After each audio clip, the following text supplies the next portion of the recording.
আজিৰ পৰা শুভাৰম্ভ হৈছে আমাৰ ভাওনা প্ৰতিযোগিতা। আৰু এই ভাওনা প্ৰতিযোগিতা আমাৰ আগতেও হৈছে, পূৰ্বতেও হৈছে। আমাৰ বিশেষকৈ মালোৱালী কমলাবৰীয়া বুঢ়া নামঘৰৰ উদ্যোগত আমাৰ কেইবাখনো দাঁতিকাষৰীয়া নামঘৰৰ সদস্যসকলক, আমাৰ ৰাইজসকলক সমবেত কৰি আমাৰ তেখেতসকলৰ সহযোগতো আমি এই অনুষ্ঠান অনুষ্ঠিত কৰিবলৈ লোৱা হৈছে।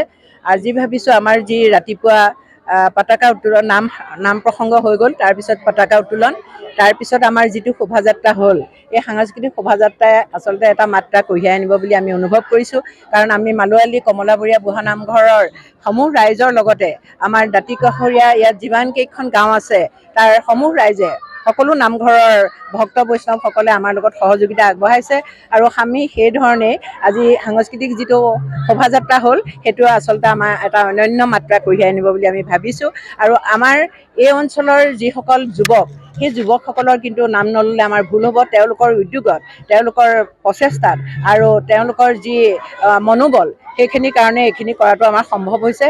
আমাৰ জ্যেষ্ঠসকলক লগত লৈ তেওঁলোকে তেখেতসকলৰ উপদেশ লৈ, তেখেতসকলৰ দিহা পৰামৰ্শ মতে আগুৱাই গৈছে। নিশ্চয়কৈ আজি অনুষ্ঠান ভাল হ'ব। মই ভাবিছোঁ এতিয়া হয়, আমাৰ 16খন ভাওনা আমাৰ 4:30 বজাৰ পৰা দিয়া আছে। কিন্তু আজি প্ৰথম দিন যিহেতু আমাৰ, সেইকাৰণে প্ৰথম কাৰ্যসূচী আৰম্ভ কৰোঁতে অকণমান কিছু পলম হৈছে। সেইকাৰণে 4:30 নহয়, হয়তো 5:30 বা 5টা বজাৰ ভিতৰত আমি কৰিম বুলি আমাৰ ৰাইজে চেষ্টা কৰিব। দুখনকৈ হ'ব। প্ৰথম আমাৰ আজি নৃসিংহ মুৰাৰী আৰম্ভ হ'ব, তাৰপিছত ক্ৰমান্বয়ে আমাৰ প্ৰতিদিনে দুখনকৈ হ'ব। আৰু 4:30 প্ৰত্যেক দিনে 4:30। ইয়াৰ পিছত আমাৰ 2:30 বজাৰ সময় দিয়া আছিলে।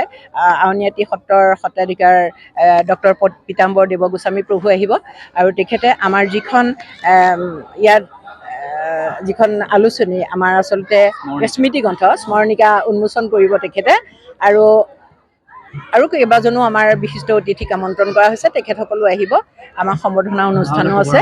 হয়, শুভাৰম্ভ কৰা হ'ব আমাৰ 4:30 বা 5টা, 4:30 নহয়, 5:30 বজাৰ পৰা হ'ব বুলি আমি আশা কৰিছোঁ।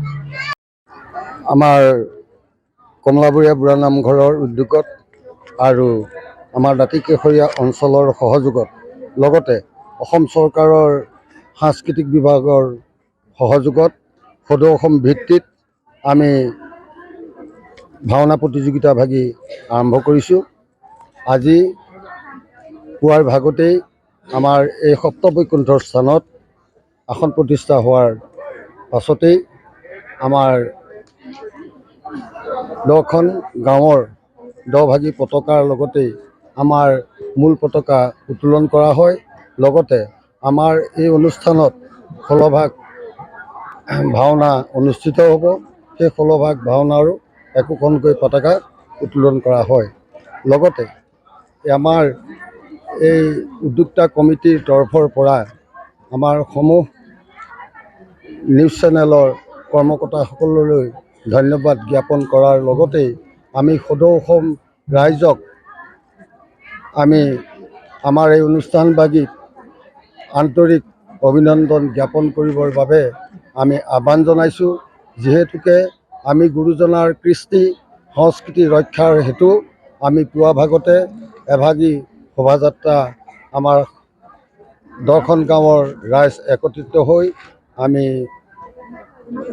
এই উদযাপন তৰফৰ পৰা উদযাপন ভাওনা মণ্ডপৰ পৰা আমি মাছৰ হাট নামঘৰ হৈ জেবিৰোডে দি গৈ তৰুৰাম ফুকন ৰোডেদি আমি বৃহৎ সংখ্যক ৰাইজক লগত লৈ আমি এই যাত্ৰা সমাপন কৰিছোঁ। ইয়াতে অন্ত পৰে।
শুদ্ধ আৰু বিস্তৃত বাতৰিৰ বাবে চাই থাকক নিউজ ডেস্ক ৰিপোৰ্ট।